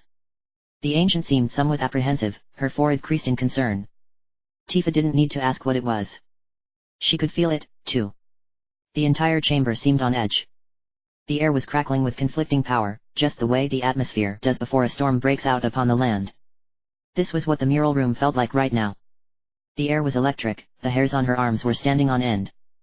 Glancing around, Tifa could see that the others felt the same. Red 13 was nervous, Yuffie jumping from foot to foot. Only Vincent's face was impassive, unreadable. Already silent and aloof, he seemed even more so now he had seen Sephiroth with his own eyes. Seeing that Cloud was beginning to pull away from them, the companions hurriedly ran after him. They did not get very far when another flash of light lit up the chamber and Sephiroth reappeared, just like before. Once again the man stood by the murals, no longer looking at them but up at the wall. Splendid, said Sephiroth without looking at them. He steadily turned and began to walk slowly toward the group as they stood nearby. His long silver hair swayed gently from side to side as he moved, his boots making nearly no sound on the ground. A treasure house of knowledge. Cloud almost spat in anger. I don't understand what you're saying. Sephiroth focused his green eyes on Cloud. The expression in those eyes sent chills down everyone's spines. They were cold eyes. Laughing eyes. Then he laughed. A deep, mocking laughter that sent more than chills down the companions' spines. It made their hearts skip a beat and made them sweat in fear. Sephiroth continued to laugh as he rose up off the floor again and flew back to another part of the chamber. The companions ran, this time together, to the place where Sephiroth had stopped to wait for them. He did not move far. When they reached him, he was once more looking up at the murals, eyeing them over with intense curiosity and smiling with the knowledge they brought. The main mural, the central piece of all the artworks, loomed before him. Sephiroth glanced at the group and then motioned to the fresco. Look well. Everybody turned to look at the painting. It was old and faded, but it was the clearest of all the paintings, as well as the largest. Painted on the ancient stone wall were people, many people, standing together with their heads turned to the sky, arms raised before them as though trying to ward off something terrible. Above them, in the sky was a gigantic painting of a rock engulfed in flame. This rock was heading toward the people. This was what they were trying to prevent. At what? Cloud asked, not understand what Sephiroth was trying to say. What was so important about an old wall painting? Sephiroth seemed almost amused. At what, which adds to the knowledge of? He turned away and spread his arms wide, lifting his head to the sky. I am becoming one with the planet. He laughed again, his laughter shuddering through him. While he laughed, his body began to rise up from the floor again. He flew backward, moving so fast that Cloud and his friends quickly lost sight of him. They looked quickly around the chamber. When they finally spotted him, they began to run toward him, hurrying to catch up with him. At the end of the chamber, Sephiroth sat silently in front of the altar. His head bobbed as though he were not fully awake. His sword sat silently across his legs. His hand lightly gripped the handle, not fully aware that he was holding it. Resting on the altar behind him was a model of the Temple of the Ancients. It was made of many interlocking pieces of stone and seemed to radiate with power. The model flickered as the light from the fire torches around it cast fiery shadows upon it. None of this Sephiroth noticed, so unaware was he of his surroundings. It was only when he heard the thud of approaching feet that he opened his eyes and lifted his head. Gazing through almost sleepy eyes, he saw Cloud and his friends approaching. Mother! It's almost time. Soon. We will become one. The companions approached. Worn out and weary from their long trek through the temple, they were panting now. Except for Cloud. His eyes were still alight, glaring at Sephiroth with such anger that it seemed to come off him in waves. It was to Cloud that Sephiroth looked, before slowly climbing to his feet. How do you intend to become one with the planet? Aris demanded. Sephiroth stood upright. It's simple, he said. Fully awake now, he tightened his grip on his sword and swiped it in front of him. His shadow had returned, moving almost in time with him. Once the planet is hurt, it gathers spirit energy to heal the injury. He swiped his sword again, marking the point the injury. The amount of energy gathered depends on the size of the injury. The companions watched as Sephiroth then took his sword in both hands and thrust it deep into the rock beneath him. The sword cut easily through the rock, sinking a good 2 feet beneath its surface. But it was Sephiroth's face that scared them. The face was manic, smiling, as though he gained pleasure from the act of injury. What would happen if there was an injury that threatened the very life of the planet? Sephiroth continued, not taking his eyes away from the point where his sword cut the rock. Think how much energy would be gathered. Once more Sephiroth smiled. He pulled the sword from the rock. His eyes widened in desire, as though he could see the spirit energy forming in the small wound he had just created. As he continued, his body began to glow. Ha ha ha. And at the center of that injury, will be me. All that boundless energy will be mine. Almost unconsciously Sephiroth swiped his sword in front of him. The tip narrowly missed Cloud, Aris, and Sid, who were closest to him. By merging with the energy of the planet, I will become a new life form, a new existence. Melding with the planet, I will cease to exist as I am now. Only to be reborn as a god to rule over every soul. By now his whole body was glowing an eerie pinkish-white color. It took a few moments for Sephiroth's words to sink in. An injury powerful enough to destroy the planet, said Aris. Injure the planet. With his sword hand Sephiroth pointed to the mural they had just passed, the one with people and the fire rock in the sky. Behold that mural, he said to them. The ultimate destructive magic. Meteor. In an instant his plan became crystal clear. The companions uttered gasps of shock and horror. Barrett gave a pain-filled cry and raised his gun, but Vincent quickly stopped him. It would do no good to shoot Sephiroth when they were all so close together. But Cloud voiced all their thoughts in just 3 simple words. That'll never happen. Sephiroth smiled. Then, without warning, he suddenly leaped forward. He was heading straight for Cloud. Cloud had no time to draw his sword. Not that he needed to, because Sephiroth's body suddenly became transparent and passed right through him, the sword flying harmlessly through his chest. A sharp pain like a powerful electric shock exploded inside Cloud's head as Sephiroth passed, making his head spin and stars dance like fireworks in front of his eyes. He could hear Sephiroth's voice inside his head, yelling at him to wake up. Cloud could not speak or breathe. Panic engulfed him as he became swamped in an endless darkness, with Sephiroth's voice the only thing he could hear. All of this happened in just a second. After that instant the pain was gone and Cloud could see and breathe again, although the stars and dizziness remained. He spun around, the others invisible to him, trying to see where Sephiroth had gone. Where are you? Sephiroth! Another blast of electricity burst through his mind and Cloud spun around to face the others, although he wasn't looking at them. He ran forward, pushing past the group as though they weren't there. He headed back toward the murals. Eris also began to push her way through the group, calling for Cloud and trying to grab hold of him. She couldn't reach him and it seemed as though he couldn't hear her, either. Wait, Cloud! She broke through the group at last and ran forward, the others following behind her. Seconds later they skidded to a stop staring at the horrifying sight before them. Cloud had come to a stop in front of the central mural. The mural they now knew depicted the terrifying power known as Meteor. Cloud stood silently before it, looking at it, and yet not seeing it at all. He was trembling from head to foot, his body glowing with that same eerie, ghostly glow that Sephiroth had.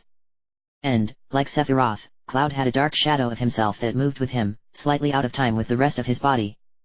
Cloud's face was pale, his blue eyes blank and empty as if in some faraway place. He looked like a ghost out of a nightmare. Cloud! Cried Eris, horrified by what she was seeing. She tried to look away. In response to her voice, Cloud snapped his head round to face her. Yuffie cried out. Cloud's eyes really were blank and empty, the pupils were nowhere to be seen. A small, dark smile touched his lips as he looked at them. If he even saw them at all. He glanced at them emptily for a moment before turning back to the mural. Cloud! Called Cat. What's wrong with you? Cloud snapped his head round to look at them again. His face did not change. His eyes were still empty. The dark smile was still there. His shadow moved with him, slightly out of time and giving him a ghostly aura. One look from those cold, empty eyes made the others shiver. Something was not right. Cloud turned back to face the mural again. His shoulders started to shudder as he began to laugh. Ha ha ha! Cloud's laugh sounded ghostly and eerie. The voice was his, and yet it was also not his own. Yuffie shivered down to her boots. Black materia! Ha ha ha! Call Meteor! He continued to laugh, his whole body shaking as he moved. Cloud! Get a hold of yourself! Eris shouted. There was a flicker of recognition in Cloud's eyes as he glanced at her again. He stopped laughing and the dark smile vanished. He squeezed his eyes shut and clutched his head tightly, as though trying to stop himself from hearing something. Still the shadow moved with him. In Cloud's mind, the ringing noise became louder. Cloud! His voice trembled as he spoke. I'm... Cloud! Cloud clutched hard at his head, digging his fingernails deep into the skin of his scalp until he drew blood, which trickled down his face. Then he let go and shook his head. How should I? Cloud tried to move, but his body was held in place by some unknown force. The others watched in horror as Cloud began to perform various poses they had seen him do frequently during the time that they had traveled together. From tilting his head in confusion to the simple standing gesture that he made every now and then, all of these were repeated over and over. Behind him the others watched, frozen, each of them thinking that at last Cloud had completely lost his mind and gone mad. They watched until, at last, Cloud finished moving, and the shadowy version of himself disappeared inside his body again. The glow faded. Cloud nodded. I remember my way. Now able to move, he turned to face the others. He saw them all looking at him strangely. No one would look him in the eye. Yuffie looked at the ground, Sid scratching his head, and Red 13 tried to look as though he was looking at something else. Tifa had turned away completely, unable to look anymore. Only Eris looked at Cloud directly, her eyes filled with concern. Cloud. Cloud shrugged his shoulders dismissively. He then glanced over her shoulder at the others. Confused, he said, What's wrong? Is something wrong? Eris sighed sadly.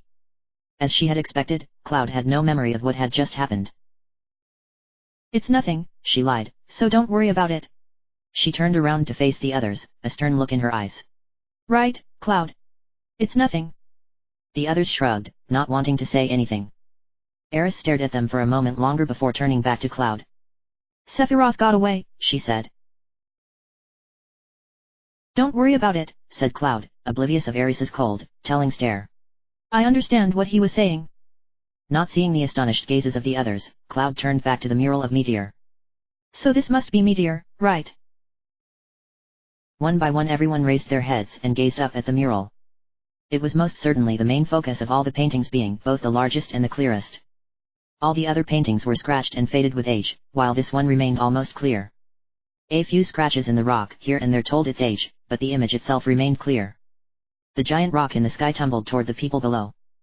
People who were understandably very afraid of its coming. Tifa looked up at the mural in awe. Is something going to fall from the sky? Sid curled his lip in disgust, unimpressed. I don't know what the hell it is, but it's falling from the sky. He snorted derisively. Humph. It's not even an omen. This must be magic. Eris walked toward the mural. She laid a hand upon the ancient stone, feeling its rough texture beneath her soft palm. Just what Sephiroth was saying. The ultimate destructive magic, Meteor. She let her hand fall and turned back to the group. It finds small drifting planets with its magic. And then collides with them. This planet might get wiped out entirely. There was a long pause as Eris's words sunk in. In everyone's thoughts the same image flowed.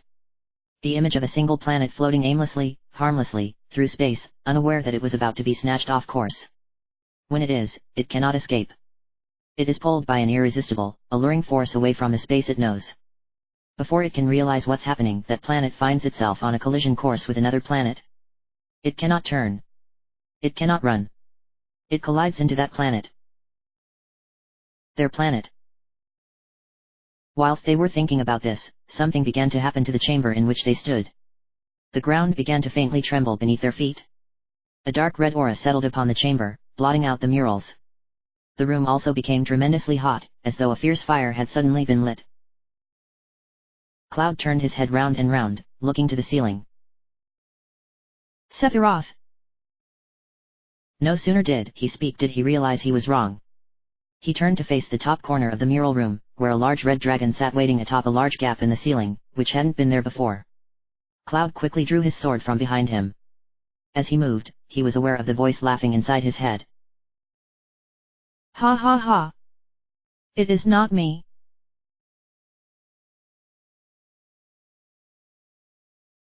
End of chapter. Episode 28, Part 08, Chapter 28. Chapter 28. The red dragon stalked its way around the top of the hole. Its small red eyes gazed fiercely down at the companions. Cloud and the others stood mesmerized as the beast walked in a large circle, its head twisting on its long neck so that its gaze never left them. Once it completed its predatory loop, it reached out a long, clawed arm and began to crawl down from the hole. The dragon truly was a magnificent beast. It could almost be described as beautiful. The beast had a large, wide body covered in finely pressed scales that made glorious patterns across its back and neck. Muscles swelled underneath firm red skin, particularly around the powerful thigh muscles on which the beast walked. The sleek head was slightly pointed, with red horns rising up from the side of the skull. Sharp teeth filled the mouth. Its red eyes glared sharply at the group. They were intelligent eyes, a predator's eyes. The rest of the dragon's body slid out of the hole and the creature dropped to the ground and faced the group. The sharp, curled claws of its four-fingered hands dug deep into the stone as it landed and the ground shook beneath its bulk. Its spiked tail thudded onto the floor. In the wider chamber the dragon stretched its treasured wings. They unfolded from its back and spread out until they almost filled the chamber from wall to wall. It was so majestic, Cloud and his friends could not help but feel awed by its ancient magnificence. They were not in awe for long. The dragon, seeing its prey, lifted its head and roared. The sound of its roar shook the chamber and the group to the very core of their beings. Fear such as they had never felt before shot down their spines. Yuffie dropped her weapon in fright, Sid almost dropped his. Cloud was the first to snap out of the dragon fear that had gripped him. Drawing his sword, he ran forward and leaped into the air. The dragon snapped its jaws, trying to bite him in half in a single strike. Cloud, prepared for such an assault, twisted his body away from the lunging jaws and swiped his sword. The blade struck the top of the dragon's lip but did not pierce the hard skin, instead scraping across the finely pressed scales as though it were diamond. Realizing his attack had failed, Cloud pressed his feet against the dragon's muzzle and jumped away as the dragon lunged again. A bullet from below zipped through the air and caught the dragon on the underside of its jaw. Shrinking back, the dragon looked down in annoyance at the group below. They had overcome their dragon fear now and were ready to fight. The dragon's sideward eyelids blinked, and its slithery tongue flickered inside its mouth. Very well, it would take them all on. Turning its great girth to one side, the red dragon swung its tail with all its might across the floor. A great whoosh was heard as the thick tail swung across the chamber floor, heading straight toward the group. Seeing the tail coming, the group of 8, plus Cloud, who had just landed after his assault, jumped up into the air. Landing on the tail for an instant, the 9 used it as a platform to propel them higher up toward the dragon's most vulnerable area, its head. Yuffie, with her lighter and more agile body, soared ahead of the others. She hurled her shuriken away from her, and it swept through the air. So fast it could barely be seen, it sliced across the front of the dragon's face, narrowly missing its unprotected eyes. The blades cut into the softer skin that surrounded the face, before flying away in a loop around the chamber. Bullets shot through the air as Vincent and Barrett teamed up to fire upon the dragon's head, also trying to aim for those exposed eyes. The dragon snaked back its head and recoiled. Bullets from Vincent's shotgun and Barrett's gun arm tore into the side of the dragon's face as it turned its head away. Dark red blood sprayed into the air, landing on their faces. Tifa reached out and grabbed onto the dragon's horn with her glove. The hardened diamond knuckles from her new gloves provided an excellent way of breaking through the scales protecting the dragon's body. One well-aimed punch from her right arm broke the horn clean in half, the rough diamond slicing through the bone with almost perfect ease. This new pain caused the dragon to screech and fall back, lifting the front of its body off the floor and stand on its hind legs. This provided the perfect opening for Sid and Cloud, who, after leaping from the dragon's shoulders and using its thrashing tail as a propeller once more, drove their weapons into the dragon's abdomen. Spear and sword cut deep into the dragon's fleshy underside, spurting out blood that covered the two as they delved their weapons further in. The slashed lance, made in Wutai by weaponsmiths who knew the strength of their weapons, had built the tip of the spear just so that when it dug into a creature's body, the slightly jagged edges, normally invisible to the eyes, tore the victim's insides apart. This is what happened with the dragon as Sid delved his spear deeper, and then with another sharp tug pulled it out. As Sid and Cloud jumped away from the attack site, more red blood and ooze spilled out of the thin slash marks. The two landed back on the ground and dashed apart, trying to avoid the deadly swinging tail. Despite its growing pain and loss of blood, the dragon could not stop to tend to its wounds. Red 13 was leaping across its muzzle, his swift form a red blur in front of its eyes. Red 13 did not stop except to land a lethal scratch across the soft tissue around the dragon's eyes. He had already slashed one eye open, jelly and blood was pouring from the bloody mound that was already swelling shut. Now the dragon had only one good eye with which to see, and that was focused on striking Red 13 down. Flames filled the dragon's mouth, it was preparing a fire attack. Seeing the danger approaching, Red 13 quickly leapt away. He landed on the nearby wall and dug his claws into the rock to find a handhold. He scraped down a good few inches before coming to a stop halfway down the wall. Craning his neck back so that he could see, Red 13 saw the dragon facing him. The jaws were parted and Red 13 could see the flames that were burning in the back of its throat. Already he could feel the heat, in his mind's eye he could feel the flames licking at his defenseless flesh, toasting him into a charred lump. A tingle of fear crept through Red 13. Thoughts of his grandpa flashed through his mind. He couldn't die here. Not now. A cold draft of air swept across his nostrils, and Red 13 opened his good eye wide and glanced sharply to his right. The dragon too, sensed the cold wave and stopped its attack, also turning. Flames still burned deep in its throat, smoke snaking out of its nostrils and mouth like tendrils. To their right, a slender figure with ice-white skin and surrounded in an arctic vapor hovered in the air. Shiva had been summoned into the fray. Knowing that the ice goddess's cold magic would be effective against the flames, Tifa had summoned the goddess in the hopes that she could save her comrade from a burning inferno. Her cold blue eyes open, Shiva gazed upon the dragon as it stood inches away from Red 13, who was scrabbling quickly down the wall. Shiva nodded in understanding and raised her hand, drawing the cold vapor around her into her palm to create a devastating attack. Sensing its danger, the red dragon drew back its head, taking in a deep breath. Then it breathed out with great valor, forcing all the flames it had gathered out of its stomach and throat. The tunnel of flames swept through the air, making the temperature of the chamber rise to almost unbearable levels. The metal of the companions' weapons heated up and glowed red. Most of them had to drop them to the floor or else be burned by the heat. Eris, standing to one side to guard the altar from attack, shielded her eyes with her arm, protecting herself from the heat. Only Shiva seemed unconcerned as she slowly drew in the icy energy. With a great explosion of fire and heat, the flames absorbed the ice goddess into a fiery red cloud. All traces of Shiva vanished, all that could be seen was fire. The dragon raised its head and roared, reveling in its victory over the goddess. Then a speck of white light burst through the flames. First one, then another, and then another could be seen amidst the dark red of the fire. More beams of white light pierced through the flames, until eventually the ball of fire burst apart in a sea of cold white light. In the center of the light was Shiva. The ice goddess had finished gathering the energy she needed, and now the dragon, with its bleeding wounds in its chest and face, and one deep slash mark on its hide by Barrett's chainsaw attachment, was open and vulnerable. The goddess lowered her arm and held out her palm. With a small, icy smile, she unleashed her attack. The dragon could not escape. Its immense size meant that it could not turn very far in any direction. Its only escape was up, and its wings did not have the space needed to fly out of the way. Besides, attacks from Sid's spear had shredded one of its wings, leaving it completely useless. The ice blast from Shiva's diamond dust struck the dragon like 1,000 icy daggers. The dragon shrunk back as arctic cold icy specks stabbed it all over, melting into its flesh and freezing it to the bone. The dragon tried to roar, but no sound escaped its frozen mouth. Its remaining good eye became hard as it turned into ice. Soon the entire dragon became encased in a thick blanket of ice. Just seconds after the dragon was frozen, the ice casing surrounding it began to break. Cracks began to appear all over the icy monument. Fearing the dragon was breaking loose, the companions raised their cooling weapons and stood ready. But there was no need, for as the ice shattered and broke apart, the body of the dragon broke with it.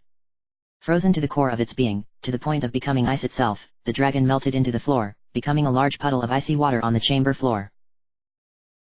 All that remained of the magnificent but deadly creature was a single ball of red materia, lying in the middle of the puddle. The battle over, the group gave a huge sigh of relief. Tifa dropped onto the floor, offering her thanks to the ice goddess, who had returned to the materia on her wrist. Everyone was silent for a minute, until a resounding click and a hiss made them jump. It was only Sid, acting nonchalant as he lit a cigarette. Taking in the tobacco deeply, he exhaled and sighed in content. Barrett shook his fist at the man angrily, while Vincent stepped into the water to retrieve the new piece of materia. Cloud looked around the group. They all seemed okay. Everyone was spattered with blood from the dragon, with the exception of Eris, who was running around with a damp cloth cleaning up the blood from everyone's faces. No one seemed hard. That was good. Any sign of Sephiroth? Asked Cloud, bringing them all back to business. Eris shook her head. He disappeared, she said. Cloud crossed his arms and frowned in thought. So Sephiroth was gone again. Where had he gone this time? Perhaps he was still in the temple somewhere, waiting for them to find him. Or had he gone somewhere else? What was he really up to? A throbbing pain in the back of his head made Cloud wince. He rubbed his temples hard, and the pain subsided. When he looked up, he saw that the others had all moved away and were gathered around the altar. Cloud jogged over toward them. What is this? Said Cloud, indicating the statue of the temple on the altar. The others looked from one to another and shrugged. They had no idea. It was a statue of the most intricate design Cloud had ever seen. It resembled the exterior of the temple of the ancients in every way, except for the rope bridge that was built outside. Cloud was almost certain that the statue even had the weather damage that was on the actual temple carved onto its surface. But that's just silly, he mused to himself. It's just a statue. Eris leaned over to examine the statue more closely. There's something written on it, she said, squinting. Running her finger over a small plaque at the statue's base, she read, B-L-A-C-K M-A-T-E-R-I-A. She paused to contemplate the letters for a second. When the words finally came together, she jumped back in alarm. The expressions on the faces of the others told her that they understood as well.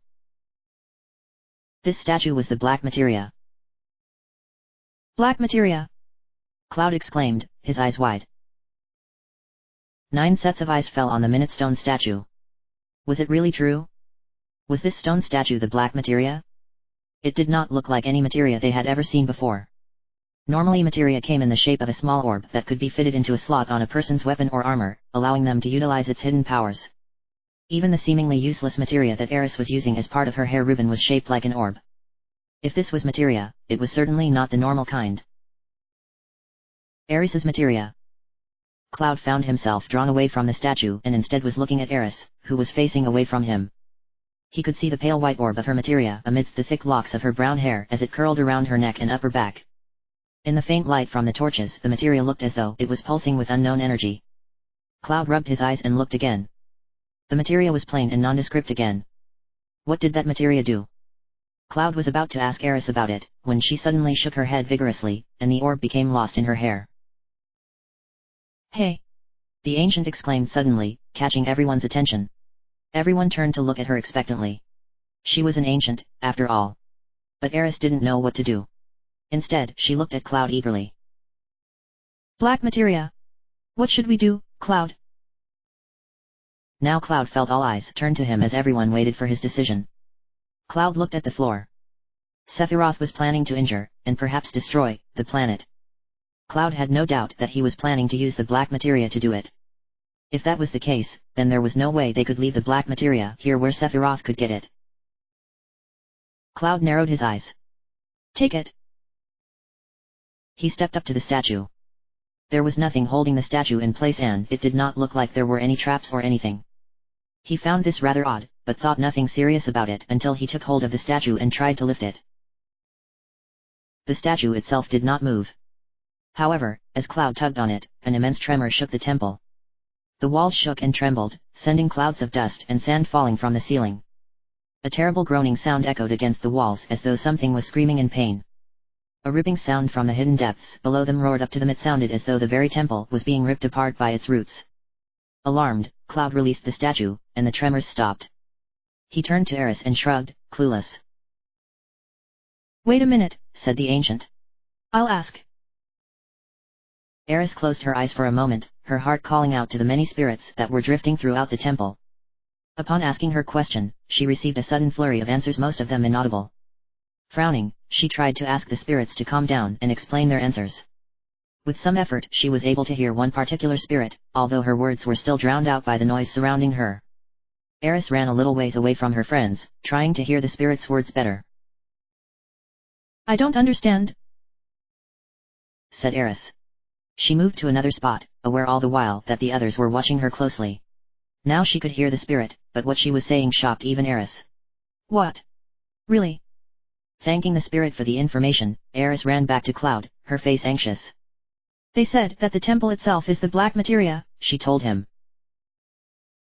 Cloud tilted his head to one side, confused. What do they mean? Eris did not seem to hear him. She was walking steadily around the altar, her staff in her hands, looking up at the walls around her. She eyed the murals and the huge stone blocks that made the walls, and the smaller bricks that made the floor, mesmerized by what she had learned. So, this whole building is the black materia? This huge temple? Said Cloud, shocked. He looked at the ancient walls around him. This is the black materia? Then no one could take it. Done with her earthly inspection, Eris came to a stop beside the altar. It's pretty hard, she said. She gestured to the statue resting on the altar. You see, this is a model of the Temple of the Ancients. And inside it is a device, which gets smaller and smaller each time you solve a puzzle. As the model becomes smaller, you become smaller, too. Until it's small enough to fit in the palm of your hand. So, if we solve the puzzles, the black materia will get smaller and we can take it out. Asked Cloud. Yes, but there's one thing. Eris paused, her brow creasing in worry. You can only answer the puzzles inside the temple. So, anyone who solves the puzzle will be crushed by the temple. I see. Cloud came over to stand next to Eris and looked down at the intricate model, which seemed so small compared to him. The ancients didn't want dangerous magic to be taken out of the temple so easily. He folded his arms. Guess stuff this dangerous is best left alone, said Sid, throwing his used cigarette on the floor and stamping it out. He was about to pull out another cigarette, but a glare from Yuffie made him put the packet back beneath his goggles and pay attention to the matter at hand. Tifa, knotting her fingers together anxiously, took a step back away from the altar. Let's just leave it, okay? She asked quietly. No one could see her hands trembling. Now that she knew that she was standing inside the black materia, she did not feel the peace and comfortableness she had felt before. That was all gone now. Instead, she felt the deadly power of the black materia, wrapping around her heart like tendrils searching for prey. It made her uncomfortable, and she wanted nothing more than to run away from the temple and never come back. No, said Cloud, shaking his head firmly. We've got to think of a way to get it out. Because Sephiroth has got lots of different flunkies. It's nothing to him to throw their lives away to get the black materia. This place isn't safe.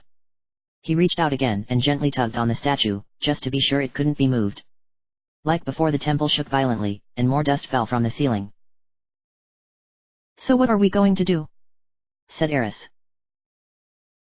While all this was going on, no one had been paying very much attention to Cat Shi. The cat had moved his mug away from the rest of the group, and was murmuring seemingly to himself. No one could hear him talking, nor could they hear the small replies coming from a small chip on his wrist. Now the cat nodded, murmured something else, and then bounded back toward the group. I heard your situation. The cat piped up readily. He moved past Vincent and a glaring Barrett to stand in the center of the group. Ignoring Barrett's glower and shaking fist, he turned to Cloud. Don't forget about me. Everything you said makes perfect sense. He patted his furry chest. You can use my stuffed body for the future of the planet. While normally this would have been a good idea and solved the problem easily, knowing the cat's past history of treachery made Cloud instantly suspicious. We can't let Sephiroth get his hands on the black materia, the ex-soldier said with a harsh tone. He gazed distrustfully at the cat. And we can't let the Shinra get theirs on it either. Cat sagged heavily on top of the Mog, his furry face crunching in a mixture of hurt and anger. So that means you don't trust me? He whispered. Cloud's lack of response answered that question. Cat swallowed heavily, shaking his head. But Cloud, there's really nothing else you can do. Sitting up on his Mog, he looked around pleadingly at the group. Everyone, please trust me. Cat looked from one person to the other, desperately trying to win their support. At first they all looked back at him with looks of suspicion and distrust. No one wanted to put their trust in this treacherous cat, whom they now knew worked for Shinra. But they couldn't just leave the black materia in here where Sephiroth would eventually get it. Cat was right. I guess we have no choice, Cloud admitted finally. Cat jumped up happily on his Mog. He seemed genuinely pleased that Cloud had decided to trust him with this very important and very dangerous task. The cat's face was lit up with excitement as much as it could, considering it was nothing more than a remote stuffed animal. Eventually the cat settled down and grinned at the group. Alrighty then.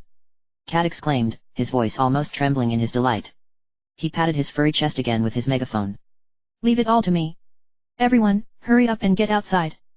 As an afterthought, he added, I'll go with you to a safe place. With that, Cat turned and bounded across the chamber toward the large doors at the other end, which had mysteriously opened again now that the red dragon was gone. Reluctantly the others followed him, still not happy about placing their faith in the robotic cat. Yet, as Cat had said, what other choice did they have? They followed the cat out of the chamber and back towards the clock in silence. The same thoughts were running through their minds. They could all guess what was going to happen. The Shinra were more than likely waiting for them somewhere outside the temple. Once Cat completed his sacrifice and obtained the black materia for them, the Shinra would rush in and take it for themselves. And it was no safer in Shinra's hands than it was in Sephiroth's. At that point everyone determined that they would fight to the death before letting the Shinra take the black materia. Cat led them to the clock, which was set at exactly 6 o'clock, leading a direct path to the door opposite the one where they were now. The Time Guardian no longer appeared to ask for their time, so they took this as a sign that this was the way out of the temple. Either way, Cat bounded across the hands without hesitation, leaping through the open doorway before the second hand could knock him off. The others followed more slowly, taking their time. The doorway led them to a short corridor. At the end of the corridor was a large set of double doors set into the stone. Cat had come to a stop near the doors and was looking up at them thoughtfully. He seemed a little confused, as though he had not expected the wall and doors to be there. Not aware of the cat's confusion, Cloud walked past him and stepped up to the doors. There was no handle or bell that he could see. Curious, he knocked on the door. Strange, he thought. The door was warm, almost red hot. He received no answer to his knock, however, so he turned back to his friends. He shrugged. It's warm, he muttered. As he spoke, the entire corridor began to shake and tremble. The ground beneath their feet shook a little, not quite violently enough to knock them over, but enough to make them all wobble and shake from side to side. After a few moments the trembling stopped and they were able to stand again. This isn't good, Cloud said, looking around. Since Cloud was standing with his back to the door, he was unable to see the monster that was beginning to emerge from the wall behind him. Appearing head first, the monster began to push itself out of the doors themselves, apparently a living part of the wall and door. A small, grotesque head with small eyes and bony features, attached to an elongated neck where the ribs of the spine could be seen on the neck, pushed out of the wall. On either side of the head, 2 sets of arms emerged, slinking out of the wall. The arms were surprisingly thin, about the same width as Cloud, with 3 long, bony fingers tipped with ribbed claws. The monster came out no further than that, but the wall that it was attached to shuddered and broke free of its restraints, sending dust falling to the floor. Ahead of Cloud, the others all looked up in trepidation as the monster emerged behind Cloud. Eris, eyes widened and pupils contracted, raised a shaky arm and pointed behind Cloud. Cloud? Behind you. End of chapter.